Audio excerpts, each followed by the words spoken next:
Bonjour à tous, infiniment heureux de vous retrouver pour partager avec vous le Chitat du jour. Aujourd'hui, nous sommes le 9 Tishri 5786. Erev Kippour, nous sommes le Yom Revi'i de la Parashat Ahazinu. Et nous allons partager ce moment en démarrant par le Chumash.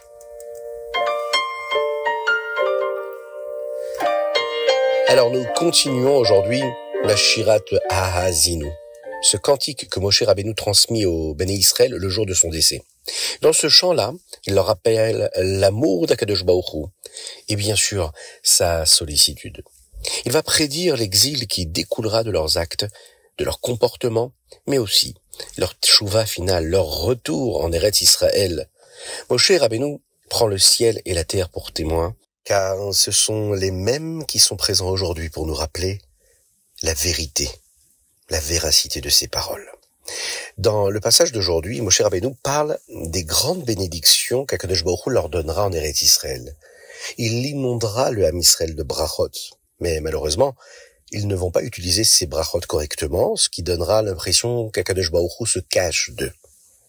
Ils finiront par partir en galoute, en exil, loin d'Eretz Israël. Et bien sûr, ils perdront par cela tous les bienfaits d'Eretz Israël. Le Maharal de Prague écrit que nous devrions réciter la Shirat Ahazinu constamment, la connaître par cœur. Il nous rappelle également comment utiliser correctement les brachot d'Akadosh Baruch Hu afin qu'il accepte notre tchouva et qu'il amène la Géoula très rapidement. Ahazinu, se souvenir qu'Akadosh Baruch Hu est là pour nous, qu'il nous bénit de tous ses bienfaits. Il faut juste être digne de ce que Akadosh Baruch Hu nous donne. Il nous aime, il nous apporte tout ce dont nous avons besoin. Il suffit d'ouvrir les yeux et de dire merci à Akadosh Baruch Hu pour tout ce qu'il apporte au Ham Israël.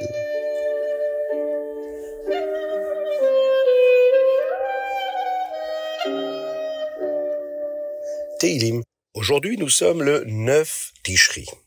Et nous allons lire les Teilim 49 jusqu'au 54. C'est-à-dire du Teilim Mem Tet jusqu'au Teilim Nun Dalet. Étant Erev Kippour, nous ne disons pas Tachanoun à partir d'aujourd'hui jusqu'après Rosh Chodesh Cheshvan. Selon la coutume du rabbi précédent, le rabbi Yosef Yitzhak, les jours sans Tachanoun, nous avons l'habitude de réciter le chapitre 20, chapitre Chaf, avant le Teilim quotidien que nous lisons. Dans un de ces Mahamarim, le rabbi Shimon Zalman nous enseigne quelque chose de très spécial sur la tchouva. Il dit que les efforts que nous fournissons actuellement sont en lien avec le chapitre 20, le Teilim Chaf. Habituellement, nous faisons descendre la Gdusha dans le monde par l'étude de la Torah et l'accomplissement des mitzvot. Mais la force vitale, la chayut d'Akadosh Baruch Hu que nous faisons descendre par la tchouva, elle est bien plus élevée. C'est ce que nous appelons le niveau de Edlokut, qui se trouvait dans le Kodesh HaKodashim, le Saint des Saints, dans le Beth Amikdash. C'est un niveau très très élevé. Alors comment la tchouva parvient-elle à amener un niveau d'Akadosh Baruch Hu aussi élevé? Le rabbi Shimon Zalman nous donne la réponse avec les derniers mots du Teilim Chaf. Ya'anenu beyom korenu. Akadosh Baruch Hu nous répond le jour où nous l'appelons. Il faut appeler Akadosh Baruch Hu. Lorsque nous interpellons quelqu'un, lorsque nous appelons quelqu'un par son prénom, il nous répond généralement de la même manière. Si la question est légère, la réponse l'est aussi. Si la question est profonde, sincère, eh bien la réponse, elle est également. Alors de même, Akadosh Baruch Hu nous répond de la manière dont nous l'appelons. Lorsque nous l'appelons d'une manière empreinte de tchouva, qui provient du plus profond de l'âme d'un juif, eh bien nous faisons descendre un niveau très profond d'Elokut, ce niveau très élevé de divinité, de dévoilement de Dieu, qui est comparable à ce niveau-là qu'il y avait dans le Kodesh HaKodashim, dans le Beit Amikdash.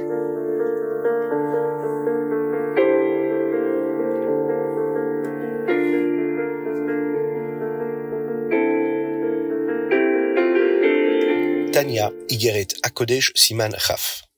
Dans cette lettre, le rabbi Shimon Zalman nous explique pourquoi le monde physique, la geshmiut, la matérialité de ce monde-là, dans lequel nous vivons, détient une si forte puissance d'Akadosh Baruch Hu, bien plus que le Gan Eden ou tout autre monde spirituel.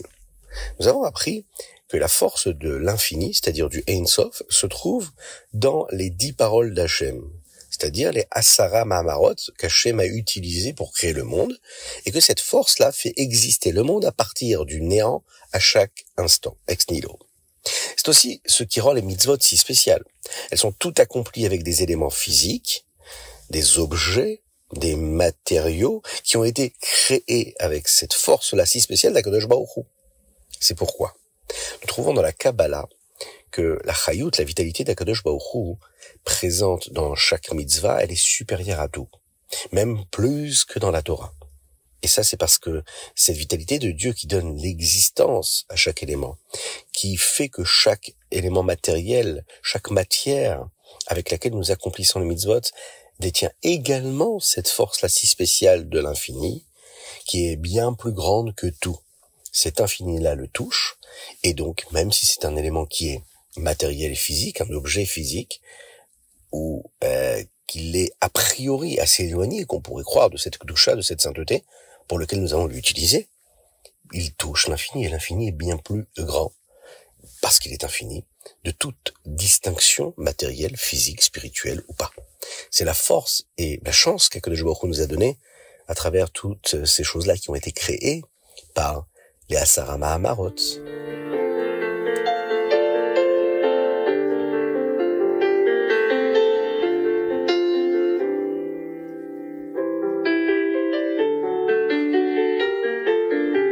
Ayom Yom Tet Tishri Erev Yom Kippour. Quelques minagim, quelques coutumes pour la fête de Kippour. Les caparotes. Nous avons l'habitude de réciter le paragraphe Ben et Adam 3 fois, et à chaque fois, nous faisons tourner le poulet 3 fois autour de la tête, soit un total de 9 fois. Pour les Tachanounim, nous ne disons pas le Tachanoun jusqu'à la fin du mois de Tishri. Nous avons l'habitude de faire ce que nous appelons le Malkout. Nous donnons et recevons le Malkout de manière symbolique la veille de Kippour, et la personne qui donne ce Malkout-là le fait doucement, et doit dire également le Ve'urachum avec la personne qui le reçoit. La Avoda, c'est-à-dire notre travail, notre service de Dieu, l'état d'esprit dans lequel nous nous trouvons à Erev Kippour, c'est de regretter sincèrement les fautes passées. Le jour de Yom Kippour, nous ne sommes plus dans le regret. Le jour de Yom Kippour, nous serons dans cet engagement à mieux faire. La prise de décision, les bonnes résolutions, dans la simra, dans la joie, parce qu'Akadosh Baruch Hu nous aura pardonné nos fautes. Donc il faut profiter de cette journée-là d'Erev Yom Kippour pour être dans la tchouva, le recueillement, la profondeur, réfléchir, demander mechila, demander pardon à Akadosh Baruch Hu, aux hommes, à nos proches, et faire une véritable teshuva du plus profond de notre cœur, en regrettant toutes ces choses négatives qu'on aurait pu commettre, ou bien toutes ces choses positives qu'on aurait pu faire et que nous n'avons pas fait. Bezrat Hashem, le travail de demain sera donc de s'investir et de développer et d'aller chercher au plus profond de nous-mêmes les forces pour Bezrat Hashem prendre les bonnes résolutions, pour transformer notre existence et faire que notre vie sera plus belle, plus grande, merveilleuse, grande et divine, plus proche d'Akadosh Baruch Hu cette année.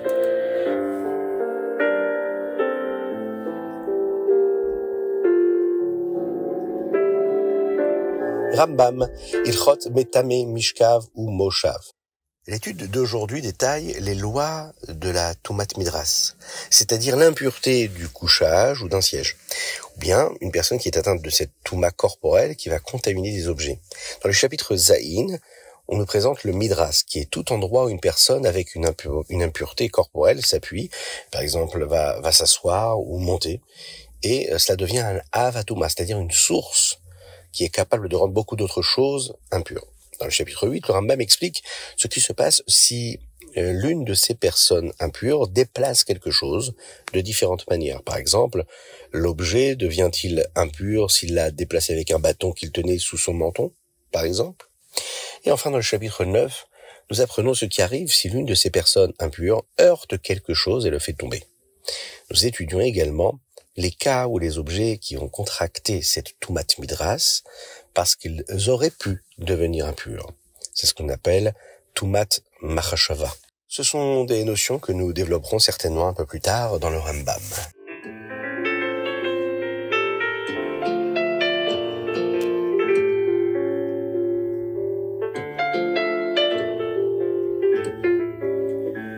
Et nous allons conclure ce magnifique ritat d'aujourd'hui avec la bracha, Birkat Abanim. Avant que les pères n'aillent à la choule pour lire le Kol Nidré ce soir, nous avons l'habitude qu'ils donnent une bénédiction à leurs enfants. Notre coutume est que le père bénisse ses enfants avec les mots de la Birkat Kohanim. Après Mincha, le rabbi de Lubavitch donnait une bénédiction générale à tous les juifs. Puis, avant le Kol Nidre, le rabbi donnait une Birkat Abanim spéciale aux Bachurim, aux étudiants de la Yeshiva, et expliquant que, puisqu'ils étudiaient dans la Yeshiva du rabbi, ils étaient considérés comme les enfants du rabbi. Alors, puissions-nous utiliser cette veille de Kippour, ce Erev Yom Kippour, pour véritablement regretter sincèrement notre passé, prendre de fortes et de bonnes résolutions pour l'avenir, et mériter une Khatima Tova, dans la joie la plus totale, pour une bonne et douce année. Gmar Khatima Tova, à tous. Qu'Akadosh Baruch Hu libère les otages, qu'il envoie une bonne santé à tous les malades, tous les blessés du Ham Israël. Parmi eux, David Ben Sultana, Avraham, Nissim Ben Sultana, pour une refoua shelema bekarov mamash. Et on va se quitter avec la bracha du rabbi de Lubavitch.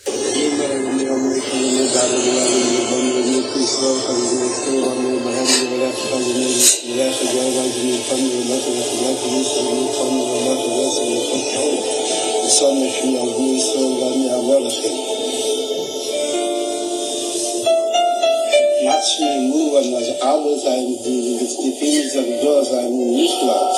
In de unionen, in de blokjes, we volgen unionen, was het direct. Nog minche.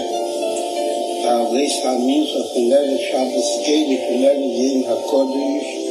De Hisopa als zusammen was mit so einem Kuchen mit mehr Hawaii Vacation.